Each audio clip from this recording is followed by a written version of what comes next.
This is Shimshi, welcome back to my channel. എല്ലാവർക്കും സുഖാന്ന് വിചാരിക്കുന്നു. എന്റെ ചാനൽ ആദ്യമായിട്ട് കാണുന്നതാണെങ്കിൽ സബ്സ്ക്രൈബ് കാണാം.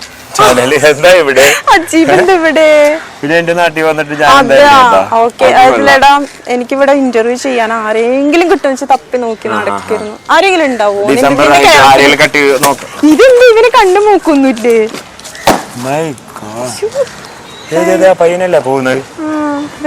വരയ്ക്കാനെന്ന് തോന്നുന്നുണ്ട്. ഇവിടെ അവനെന്താ ചെയ്യണ നോക്കാം നമുക്ക്. നീ നോക്കിക്കോ, ഞാൻ പോവാണ്. എനിക്കൊരു സ്ഥലത്ത് സെറ്റായി ഒരാള് പോവല്ലടാ. കുറച്ച് സമയം കൂടി നിന്നിട്ട് കാണാൻ ബൈ. അപ്പൊ താങ്ക് യു. അപ്പൊ നമുക്ക് പറ്റിയൊരാളെ തന്നെ കേട്ടോ കിട്ടിയിട്ടുള്ളത്. എന്തായാലും നമുക്ക് നോക്കി നോക്കാം എന്താണ് സംഭവം ചെയ്യുന്നതെന്നുള്ളത്. എന്തോ കാര്യമായിട്ട് ഡ്രോയിങ്സ് ചെയ്തുകൊണ്ടിരിക്കുകയാണ് ആള്. പക്ഷെ ഇന്റർവ്യൂ തരുമോന്നൊരു ഡൗട്ടാണ്. എന്തായാലും ചോദിച്ചു നോക്കാം. എന്താ നോക്കി നോക്കാം. എങ്ങനെ റെസ്പോൺസ് അറിയില്ല. ഹലോ, ഇവിടെ ഇവിടെ ഇതെന്ത് സംഭവം? ഇതൊരു ആർട്ടാണ്. എന്താ ആർട്ടാ ഇത്? സാന്താൻകമ്മാട്ടെന്നാ പറയുന്നത്. അത് നമ്മള് പശ വെച്ച് വരച്ചിട്ട് ലാസ്റ്റ് പൊടി വരരുത്. അതാണ്. ആരുടെയാണ് വരച്ചോണ്ടിരിക്കുന്നത്? അത് നമുക്ക് ലാസ്റ്റ് പൊടി അരി എറിയുന്ന ആ സമയത്ത് റിവീൽ ചെയ്ത പോരെ. ഓക്കെ, അപ്പൊ എത്ര സമയം എടുക്കും? ഒരു 10 to 15 minutes. അപ്പൊ ഞാൻ വെയിറ്റ് ചെയ്യണല്ലേ? അതെ. ഓക്കെ, അപ്പൊ നമുക്ക് വെയിറ്റ് ചെയ്ത് നോക്കാം. അല്ല, നമുക്കൊരു ചെറിയൊരു ഇന്റർവ്യൂ തരാൻ പറ്റുമോ? ഷുവർ. ഓക്കെ, അപ്പം താങ്ക് യു. അപ്പൊ എന്തായാലും നമുക്ക് വെയിറ്റ് ചെയ്ത് നോക്കാം എന്താ സംഭവം എന്നുള്ളത്. നമുക്ക് നോക്കി നോക്കാം. എന്തോ കാര്യമായിട്ട് വരയ്ക്കുന്നുണ്ട്, എന്തായാലും അറിയില്ല.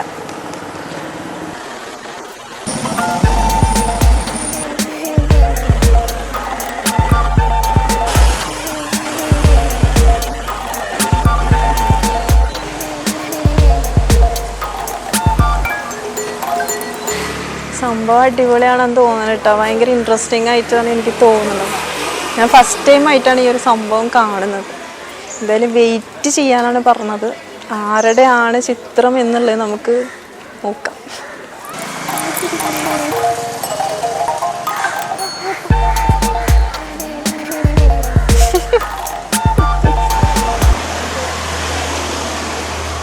ചെയ്യാൻ പറ്റും ആരാന്ന്? തൃശ്യാണോ? ഓ, നയൻതാര അല്ല. റിവീൽ ചെയ്ത് നോക്കിയാലോ എന്നാ? Okay, fine. ഞാൻ തൃശ്യ, നയൻതാരൊക്കെ പറഞ്ഞിട്ടുണ്ട്. ഏതെങ്കിലും സെലിബ്രിറ്റീസ് ആവാനാണ് ചാൻസ്.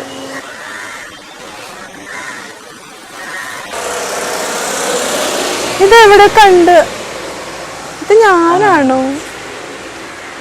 ഇത് എന്നെയാണോ വരച്ചത്? ഇങ്ങനെ സീരിയസ്ലി എനിക്ക് ഭയങ്കരമായിട്ട് ഇഷ്ടപ്പെട്ടു. നല്ല സ്കില്ലുള്ള ഒരാളാണെന്നുള്ള കാര്യം നമുക്ക് മനസ്സിലാവും. നമുക്ക് നല്ലൊരാളെയാണ് എന്തായാലും ഇന്റർവ്യൂ ചെയ്യാൻ കിട്ടിയിട്ടുള്ളത്. ഓക്കെ, അപ്പൊ നമുക്ക് എന്തായാലും കൂടുതൽ വിശേഷങ്ങളൊക്കെ നമുക്ക് ആളോട് തന്നെ ചോദിച്ചു നോക്കാം. ഓക്കെ, അപ്പോൾ ഈ സംഭവം ചെയ്യുന്നതിൻ്റെ ഇടയിൽ ഞാൻ പേര് ചോദിക്കാൻ വിട്ടുപോയി. എന്താ പേര്? എൻ്റെ പേര് മധുമോഹൻ എന്നാണ്. ഓക്കെ, പക്ഷെ എല്ലാവരും മാഡി എന്നാണ് വിളിക്കുന്നത്. മാഡി എന്തുകൊണ്ടാ മാഡി? ഒരു വെറൈറ്റി പേരാണല്ലോ മാഡി എന്നുള്ളത്. ഞാൻ നേരത്തെ ഹിപ്പ് ഹോപ്പ് ആർട്ടിസ്റ്റ് ആയിരുന്നു. അപ്പം ഇടയ്ക്ക് ഡാൻസും കാര്യങ്ങളൊക്കെ ആയിട്ട് നടന്നിരുന്ന സമയത്ത് ഡാൻസറാണ്. പക്ഷെ അങ്ങനെ ശരിക്കും ബേസിക് ഒന്നും എവിടെയും പോയി പഠിക്കാനൊന്നും പറ്റില്ല. ഞാൻ സ്വന്തം പ്രാക്ടീസ് കൊണ്ട് വീഡിയോ ഒക്കെ കണ്ട് അങ്ങനെയൊക്കെ പഠിച്ചത്. പിന്നെ ആ സമയത്ത് കോട്ടയത്തുള്ളൊരു കമ്മ്യൂണിറ്റിയിൽ ഞാൻ ഉണ്ടായിരുന്നു, ഹിപ്പ് ഹോപ്പ് കമ്മ്യൂണിറ്റി. അവിടെ ചെന്നപ്പോഴത്തേക്കും ഒരു ബ്രോ ഇട്ട പേരാണ് മാഡി എന്നുള്ളത്. എന്തായാലും നൈസായിട്ടുണ്ട്. ഒരു വെറൈറ്റി മാഡി, ഒരു ബ്രാൻഡ് നെയിം ഒക്കെ ഇടാൻ പറ്റുന്ന ഒരു മാഡി. നല്ല രസമുണ്ട്.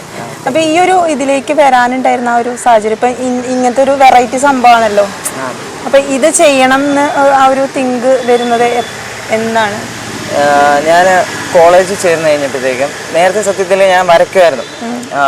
ആ സമയത്ത് എന്ന് പറഞ്ഞാൽ പെൻസിൽ ഡ്രോയിങ്, പിന്നെ അങ്ങനെയുള്ള ഡ്രോയിങ്സ് പഠിച്ചിട്ടില്ല.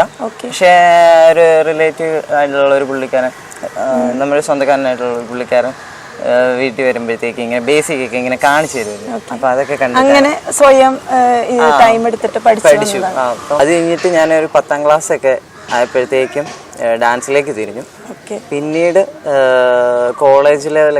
കോളേജിലെത്തിയപ്പോഴത്തേക്കാണ് വരയും ഡാൻസും കൂടെ ഒരുമിച്ച് കൊളാബ് ചെയ്തുകൊണ്ട് ഇതിന്റെ കൂടെ ഡാൻസും ചെയ്യുന്നുണ്ട്. അപ്പോഴത്തേക്കാണ് ഞാൻ ഈ ഒരു പരിപാടി നോക്കിയത്, ഗം ആർട്ട്. ഇപ്പൊ ഇതിന്റെ കൂടെ ഡാൻസ് ഒക്കെ ചെയ്യുന്ന വീഡിയോസ് ഒക്കെ ഉണ്ടോ? ഉണ്ട്. ഞാൻ ഇൻസ്റ്റാഗ്രാമിലുണ്ട്. മാഡി എന്നാണ് എൻ്റെ ഫോട്ടോസിൽ. എങ്ങനെ, എവിടെ സ്ഥലം, എവിടെ വീട്? എവിടെ? എൻ്റെ വീട് ഇടുക്കിയിലാണ്. ഇടുക്കി വാഗമണ്ണിനടുത്തായിട്ട്. അപ്പൊ ഇവിടെ എന്താണ്? ഇവിടെ ഞാൻ പഠിക്കാൻ വേണ്ടി വന്നതാണ്. എന്താണ്? ഞാൻ വീഡിയോ എഡിറ്റിംഗ് പഠിക്കാൻ വേണ്ടി വന്നത്. വീഡിയോ എഡിറ്റിംഗ്, പോർട്രേറ്റ് ഡാൻസിങ്, പിന്നെ വേറെന്തെങ്കിലും? വേറെ എനിക്ക് ഞാൻ ഫുട്ബോൾ പ്ലെയർ ആണ്. വലിയ പ്ലെയർ അല്ല എന്ന് വെച്ചാൽ ഫുട്ബോള് വിട്ടിട്ട് ഇതിലോട്ടാണോ കൂടുതൽ കോൺസെൻട്രേറ്റ് ചെയ്യുന്നത്. എൻ്റെ പ്രൊഫഷൻ സത്യം പറഞ്ഞ ഇതാണ്. പക്ഷെ എനിക്ക് ഫുട്ബോൾ കളിക്കുന്ന ഇഷ്ടമാണ്. പിന്നെ ഞാൻ യൂണിവേഴ്സിറ്റിയിലൊക്കെ ക്രിക്കറ്റ് കളിക്കാൻ പോയിട്ടുണ്ട്. ക്രിക്കറ്റ് ഇഷ്ടമാണ്. അപ്പോൾ ഒരു മൾട്ടി ടാലന്റ് ആണ് ആള്. എൻ്റെ അടുത്ത് കുറച്ച് റാപ്പിഡ് ക്വസ്റ്റ്യൻസ് ഉണ്ട്, ഞാൻ ചോദിച്ചോട്ടെ? ഓക്കെ, സ്റ്റാർട്ട് ചെയ്യാം. ഇത് നമുക്കുണ്ടാവില്ല, അതില്ലാതെ നമുക്ക് ജീവിക്കാൻ പറ്റില്ല എന്ന് തോന്നുന്ന എന്തെങ്കിലും ഒരു കാര്യം ഉണ്ടാവുമല്ലോ. എന്നോട് ചോദിക്കുകയാണെങ്കിൽ ഞാൻ പറയും ഫോണാണ്. എൻ്റെ ഒരു മെയിൻ ഫോൺ തന്നെയാണ്. കാര്യം റീൽസും കാര്യങ്ങളൊക്കെ നമ്മുടെ ഈ ഓരോ പ്രോഗ്രാമിൻ്റെ ഒക്കെ ഷോസിൻ്റെ ഒക്കെ വീഡിയോ ഒക്കെ എപ്പോഴും അപ്ഡേറ്റ് ചെയ്യണമെങ്കിൽ ഫോൺ വേണം. ഇതുവരെ ലഭിച്ചിട്ടുള്ള ഏറ്റവും ബെസ്റ്റ് അഡ്വൈസ് എന്തായാലും? ഞാൻ ഈ എറണാകുളത്തേക്ക് വരുന്ന സമയത്ത് ഞാൻ ഭയങ്കര ഒരു സ്ട്രഗ്ലിങ്ങിലൂടെയാണ് കടന്നു പോയിക്കൊണ്ടിരുന്നത്. ഭയങ്കര ഹാർഡായിട്ടുള്ള സിറ്റുവേഷനായിരുന്നു. അപ്പോൾ ആ സമയത്ത് എനിക്ക് ഇവിടെ നിൽക്കാൻ പറ്റുന്നൊരു സീനിലല്ല. അപ്പോൾ ഞാൻ എൻ്റെ കുറേ പേരോടൊപ്പം എനിക്ക് ഫണ്ടിന് അത്യാവശ്യം വന്നപ്പോൾ ഞാൻ ഒരുപാട് പേരോട് ഞാൻ പൈസ കടം ചോദിക്കേണ്ടത്. അപ്പം ഞാൻ എൻ്റെ ഒരു കസിൻ ചേട്ടനോട് ചോദിച്ചു, പൈസ ചോദിക്കാൻ വേണ്ടി വിളിച്ചപ്പോഴത്തേക്കും ഞാൻ ചേട്ടനോട് ഞാൻ കാര്യം പറഞ്ഞു, ചേട്ടാ ഇങ്ങനെ എനിക്ക് ഇവിടെ ഭയങ്കര സീനാണ്, നിൽക്കാൻ പറ്റത്തില്ല. അപ്പോൾ പുള്ളിക്കാരനാണ് ഒരു കാര്യം പറഞ്ഞു, എൻ്റെ അടുത്തൊരു അഡ്വൈസായിട്ട് പറഞ്ഞു, അതാ നീ ഇപ്പം എന്ത് സ്ട്രഗ്ലിംഗ് മേഖലയാണ്, എന്ത് സീനിലാണേലും നമ്മൾ ചെയ്യുന്ന ഏത് പ്രതിസന്ധി ഘട്ടങ്ങൾ വന്നാലും അതിനെ തരണം ചെയ്യാൻ നോക്കാം. ഇട്ടിട്ട് പോകാൻ ഭയങ്കര എളുപ്പമായിരിക്കും, പക്ഷേ അതിനെ പിടിച്ചിരിക്കുന്നില്ല കാര്യം. അതെനിക്ക് ഭയങ്കരമായിട്ട് സ്ട്രൈക്ക് ചെയ്തൊരു കാര്യമാണ്. ഇപ്പോൾ ഇതുവരെ ഇപ്പോൾ പറഞ്ഞു ഒരുപാട് ബാഡ് എക്സ്പീരിയൻസ് ഒക്കെ ഉണ്ടായിട്ടുണ്ട് എന്നൊക്കെ പറഞ്ഞു. അപ്പോൾ ഒരു ബാഡ് എക്സ്പീരിയൻസ് എന്താണ് ഫേസ് ചെയ്തിട്ട്? ഒരുപാട് സ്ട്രഗിൾ ചെയ്തിട്ടാണല്ലോ ഇങ്ങനെ വന്നിരിക്കുന്നത്. അപ്പോൾ എന്തെങ്കിലും ഒരു ബാഡ് എക്സ്പീരിയൻസ് ഉണ്ടാവുമല്ലോ, എന്താണ് ഒരു ബാഡ് എക്സ്പീരിയൻസ്? അതായത് ഞാൻ പണ്ട് പാർട്ടിയിലൊക്കെ ഭയങ്കര ആക്റ്റീവ് ആയിരുന്നു.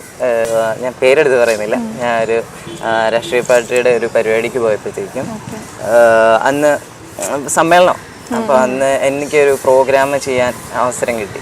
അതായത് എൻ്റെ അടുത്ത് ഇങ്ങോട്ട് പറഞ്ഞാൽ നിൻ്റെ ഒരു പ്രോഗ്രാം വേണം എന്ന് പറഞ്ഞിട്ട്. അപ്പോൾ ഒരു ഉച്ചയൊക്കെ കഴിഞ്ഞിട്ട് ഉള്ള സമയത്ത് ഒരു 2-3 പേര് പ്രസംഗിക്കാൻ തുടങ്ങി. അപ്പോൾ അതിൻ്റെ ഇടയ്ക്ക് എൻ്റെ പരിപാടി കയറ്റാന്നുള്ള രീതിയിൽ അവർ പറഞ്ഞു. അപ്പം ഞാൻ ആ സമയത്ത് ഇവർ പറഞ്ഞുടനെ ഞാൻ അവിടെ സ്റ്റേജിൻ്റെ സൈഡിൽ പോയി നിന്നു. എന്നെ അവിടെ വിളിച്ചു വരുത്തി അവിടെ നിർത്തിയിട്ട് ഞാനാണെങ്കിൽ പോസ്റ്റായിട്ട് ഇങ്ങനെ നിൽക്കുക, ഇപ്പം കഴിയും പിന്നെ കഴിയും എന്നൊക്കെ പറഞ്ഞിട്ട് ഒരു അരമണിക്കൂർ കഴിഞ്ഞു, 1 മണിക്കൂർ കഴിഞ്ഞു, 2 മണിക്കൂർ ഞാൻ സ്റ്റേജിൻ്റെ ഫ്രണ്ടിൽ ചെന്നിട്ട് ഇങ്ങനെ നിൽക്കുകയാണ്. ലാസ്റ്റ് എപ്പോഴാണ് അത് എനിക്ക് തോന്നുന്നു 2018-19 ആ സമയത്താണ്. അപ്പം പഠിച്ചുകൊണ്ടിരിക്കുന്ന സമയം തന്നെ. അപ്പോഴത്തേക്കും ഞാൻ ഭയങ്കരമായിട്ട് പോസ്റ്റ് കഴിഞ്ഞിട്ട് ലാസ്റ്റ് ഒരാൾ വന്ന് സംസാരിച്ചു. ഞാൻ ഓർത്ത് അത് കഴിഞ്ഞ ഉടനെ നമ്മൾ ഡാൻസ് കളിക്കുന്നു.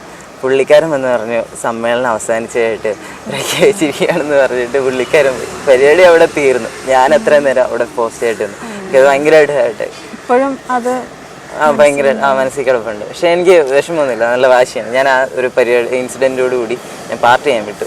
എനിക്ക് താല്പര്യമില്ല. ഫുട്ബോൾ കളിക്കുന്നു പറഞ്ഞല്ലോ, ഫേവറേറ്റ് പ്ലെയർ ആരാണ്? Cristiano Ronaldo. അപ്പൊ മെസ്സിയോ? മെസ്സിനെ ഇഷ്ടമാണ്, പക്ഷേ ക്രിസ്ത്യാനോ റൊണാൾഡോ. എന്തുകൊണ്ടാണ് ക്രിസ്ത്യാനോ റൊണാൾഡോനെ ഇഷ്ടപ്പെടാൻ കാരണം? കാരണം ഞാനൊരു മെസ്സി ഫാനാണ്, അതുകൊണ്ട് ഞാൻ ചോദിക്കും. പുള്ളിന്റെ ഡെഡിക്കേഷൻ. മെസ്സിക്കുണ്ടല്ലോ ഡെഡിക്കേഷൻ. എനിക്ക് മെസ്സിനെ ഭയങ്കര ഇഷ്ടമാണ്. ഞാൻ ഒരിക്കലും മെസ്സിനെയും റൊണാൾഡോനെ കമ്പയർ ചെയ്യാൻ ആഗ്രഹിക്കുന്ന ഒരു വ്യക്തിയല്ല. പക്ഷെ എന്തെന്ന് പറഞ്ഞാലും എനിക്ക് തോന്നുന്നു എൻ്റെ ജീവിത സാഹചര്യം കുറച്ചും കൂടെ റിലേറ്റ് ചെയ്ത് നിൽക്കുന്ന റൊണാൾഡോ ആയിട്ടാണ്. പിന്നെ എന്താണെന്നറിയില്ല, പുള്ളി കളിക്കുന്ന സമയത്ത് ഇപ്പം പോർച്ചുഗലാണെങ്കിൽ അല്ലെങ്കിൽ ഏതെങ്കിലും ക്ലബിൽ കളിക്കുന്ന സമയത്താണെങ്കിലും ഇപ്പോൾ നമ്മൾ ലീഡ് കുറവാണെങ്കിൽ പുള്ളി കളത്തിലുണ്ടെങ്കിൽ ഒരു കോൺഫിഡൻ്റ്. ഒരു ഫൺ ടാസ്ക് ഉണ്ട്. ഓക്കെ, മാഡി എനിക്കൊരു 3 സ്റ്റേറ്റ്മെന്റ് പറയണം. അതിൽ 2 എണ്ണം ട്രൂ സ്റ്റേറ്റ്മെന്റും ഒരെണ്ണം ഫോൾസ് സ്റ്റേറ്റ്മെന്റും ആയിരിക്കണം. പക്ഷെ അതെനിക്ക് മനസ്സിലാവാൻ പാടില്ല, എനിക്ക് കൺഫ്യൂഷൻ ഉണ്ടാക്കണം. ഒരു ഫണ്ണായിട്ട് എടുത്താൽ മതിട്ടോ, ഭയങ്കര സീരിയസ് ആയിട്ടുള്ള കാര്യങ്ങളൊന്നും പറയണ്ട. ഓക്കെ, ആലോചിക്കാൻ സമയം വേണോ? പെട്ടെന്ന് കിട്ടിയോ? മിടുക്കനാണ് അപ്പോ. ഓക്കെ, പറഞ്ഞോളൂ.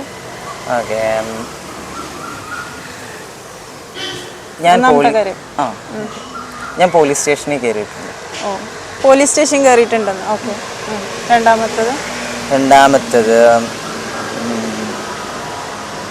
കൊച്ചിയിൽ ഞാനൊരു കളം സൃഷ്ടിച്ചിരിക്കും. കൊച്ചി കയ്യിലാക്കാൻ വന്നിരിക്കുകയാണ്. അതെ അതെ അതെ. ഇനി മൂന്നാമത്തത് എനിക്കൊരു 10-15 ആരധികം ഒരു 10-20 ഗേൾ ഫ്രണ്ട്സ് ഉണ്ട്.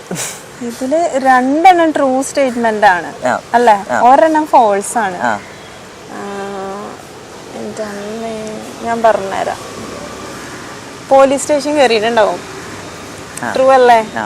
കാരണം അത് ഒരുവിധം എല്ലാവരും കയറുന്നതാണ്, അതുകൊണ്ട് എനിക്ക് പെട്ടെന്ന് മനസ്സിലായി. രണ്ടാമത്തത് കൊച്ചി എന്തായാലും എനിക്ക് ഇളക്കി മറിക്കാൻ പറ്റൂല, അത് ഫോൾസ് ആണ്. പക്ക ഫോൾസ് ആണ്. 10-12 ഗേൾ ഫ്രണ്ട്സ് ഉണ്ട്. 10-12 ഗേൾ ഫ്രണ്ട്സ് ഉണ്ട് നിനക്ക്? ഓക്കെ ഓക്കെ, അടിപൊളി. അപ്പം ഗേൾ ഫ്രണ്ട്സ് റിയൽ ആയിട്ടുള്ള ഗേൾ ഫ്രണ്ട് ഒന്നുമില്ല. 10-12 ഗേൾ ഫ്രണ്ട്സ് എന്ന് വെച്ച് കഴിഞ്ഞാൽ വെറുതെ ഇങ്ങനെ മാറ്റിക്കൊണ്ടിരിക്കുകയാണോ? 2 ട്രൂ സ്റ്റേറ്റ്മെന്റ് ഞാൻ പറയാൻ പറഞ്ഞു, 2 ഫോൾസ് അല്ല. ഏത്? കൊച്ചി ഇളക്കി മറിക്കുന്നതോ? കൊച്ചി ഇളക്കി മറിക്കാൻ പോകുന്നു. അത് ട്രൂ ആണോ? ട്രൂ ആണ്. അപ്പൊ ഞാൻ തോറ്റില്ല. അതൊരു ഹോപ്പാണ്. ഓക്കെ. എന്തായാലും മാഡി എന്തായാലും മാഡി എന്തായാലും ഉയർച്ചയിലെത്തും. കാരണം നല്ല ടാലന്റ് ഉള്ള ഒരു ആളാണ്. പിന്നെ ഒരുപാട് നല്ല നല്ല പ്ലാറ്റ്ഫോമുകളൊക്കെ കിട്ടട്ടെ, ഇനി വലിയ ആളാവട്ടെ. ഓക്കെ, ഇനിയും ഞങ്ങൾ ഇന്റർവ്യൂവിന് വിളിച്ചാൽ വരുമോ? പിന്നെ താങ്ക് യു സോ മച്ച്. അപ്പൊ ഇന്നത്തെ വീഡിയോ എല്ലാവർക്കും ഇഷ്ടപ്പെട്ടെന്ന് വിചാരിക്കുന്നു. അപ്പൊ നമുക്ക് മറ്റൊരു വീഡിയോയുമായിട്ട് വീണ്ടും വരാം. അതിനു മുമ്പ് മാഡിയുടെ ഇൻസ്റ്റഗ്രാം ID ഞാൻ എൻ്റെ ഡിസ്ക്രിപ്ഷനിൽ കൊടുക്കുന്നുണ്ട്. മാഡിയെ കുറിച്ച് കൂടുതൽ അറിയണമെന്ന് ആഗ്രഹമുള്ളവർക്ക് മാഡിയുടെ ഇൻസ്റ്റാഗ്രാമിൽ കയറി കാണാം. Okay, thanks.